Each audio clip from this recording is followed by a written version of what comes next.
अस्सलाम वालेकुम दोस्तों। आज की कहानी का नाम है बंदर और शेरनी की दोस्ती।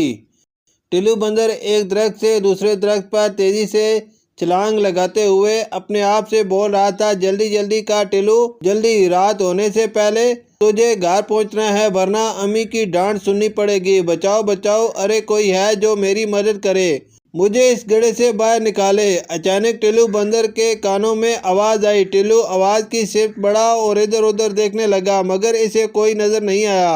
अचानक इसकी नजर गड्ढे की तरफ गई तो वहाँ एक शेरनी फंसी हुई दिखाई दी। टिल्लू ने डरते हुए कहा, ये क्या रानी शेरनी, तुम यहाँ कैसे फंस गई? मुझे नहीं पता टिल्लू भाई, मेरे बच्चे भूखे थे, मैं तो जल्दी जल्दी जा रही थी। इस गड्ढे पर बहुत सारे पत्ते पड़े हुए थे, मैंने जो ही यहाँ छलांग मारी तो एकदम से इसमें गिर गई। ये कहकर रानी शेरनी रोने लग गई। टिल्लू ने कहा, अच्छा अच्छा, तुम रोना बंद करो, मैं तुम्हें बाहर निकालने का इंतजाम करता हूँ। टिल्लू कुछ ही देर में कहीं से रस्सी ढूंढ लाया और कहा, ये लो, इसे मजबूती से पकड़ो और बाहर आ जाओ। कुछ ही देर बाद शेरनी बाहर आ गई। जैसे ही शेरनी बाहर आई, टिल्लू बंदर डर के मारे दरख्त पर चढ़ गया कि कहीं शेरनी इसे ही ना खा जाए।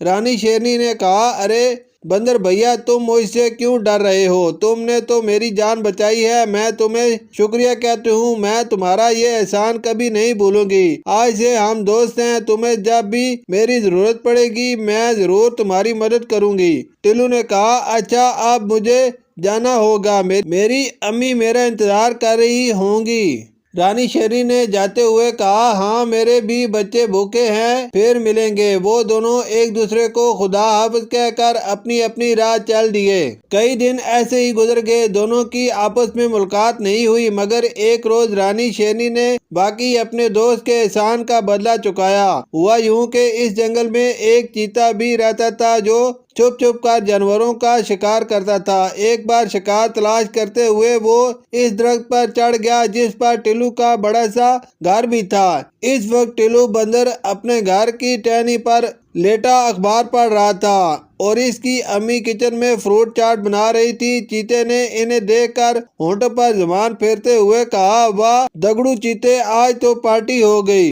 पार्टी? दगड़ू आहिस्ता आहिस्ता आगे बढ़ा और एकदम से टिल्लू पर हमला करके इसे अपने पंजों में दबोच लिया। दगड़ू चीते ने गुस्से से कहा, अब तुझे कौन बचाएगा? बंदर की औलाद, बचाओ बचाओ, अरे कोई तो इस जालिम चीते से मेरी जान बचाओ। टिल्लू चिल्ला चिल्ला कर मदद के लिए पुकारने लगा।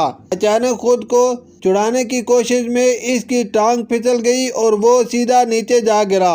दगड़ू चीता भी फौरन छलांग मारकर नीचे आ गया और आहिस्ता आहिस्ता बंदर के पास आते हुए कहने लगा, अब तो तुम्हारी टांग भी टूट गई, भाग भी नहीं सकते तुम। लेकिन अचानक से दगड़ू रुक गया और डरते हुए कहने लगा, रानी तुम मेरे रास्ते से हट जाओ। रानी ने कहा, नहीं नहीं हटूंगी, तुम्हें नहीं पता तुमने किस पर हमला किया है? मेरे दोस्त पर हमला किया है। टिल्लू मेरा दोस्त है, एक बार इसने मेरी जान बचाई थी, फिर रानी ने दगड़ू को बहुत मारा, इतना मारा कि वो दुम दबा के वहां से भाग गया। टिल्लू बंदर ने रानी शेरनी का शुक्रिया अदा किया। रानी ने टिल्लू से कहा, अरे नहीं टिल्लू भाई, ये तो मेरा फर्ज था। प्यारे बच्चों, इस कहानी से हमें सबक मिला के अपने दोस्तों को मुश्किल के वक्त अकेला नहीं छोड़ना चाहिए, इनकी मदद करनी चाहिए, चाहे जितनी ही बड़ी मुश्किल हो, हमेशा इनका साथ देना चाहिए। शुक्रिया।